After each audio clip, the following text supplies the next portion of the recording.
yar kunama. Kin san dai cewar sau nawa na siyo leda tsaka daki na kawo miki. Kika ta canza miki TV nan. Yar kunama me haka? Ta me yasa baki rabuwa da kin ɗibi kayan nan? Kayan watsa-watsan nan shikenan sai ki ruga. Ya mata dai hajiyan daɗi. Zai biya shi. Ni fa babban abin da na tsana a cikin shaka-shakan zunubi. Ina bakin cikin in ga 'yan shaye-shaye. Kwarai. Kin ga daga shaye-shayen nan? Da doguwar kwalba? Sai ki koma midiyan shop. Ai ku dole ka biya cash.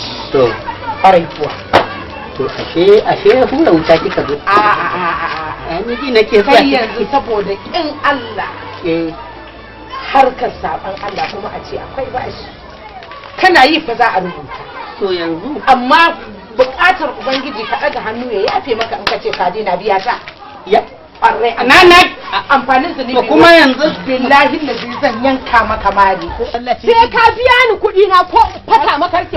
La. Ya tsaya ga mai kaya. Yar kunama. Kaɗan kenan daga tukuicin bari. Yar kunama ba a yi mun naɗin sarauta ba kika yi muna alkyabba. Saura janjami da kandiri. To billahi lillahi. Tun da kika mayar min da riga ta zanin gado a nan gidan. Sai na nuna miki gogaggen tantirin hamshaki ɗan kanini na bariki. Na shigo a hayyaci na fita a yi mun kallon mahaukaci. In baka hijabi. Allah da iko yake. Ni ba je mage ba da fuka-fukai. Wai yar kunama kin taɓa wani haka ko ni ne na farko? Ni ne yar Malam Dukko. To? Kakana Fakalin. Kakana na biyu Kodin. Kodin? Yes! Waɗannan na farko Alawa. Alawa? Ya.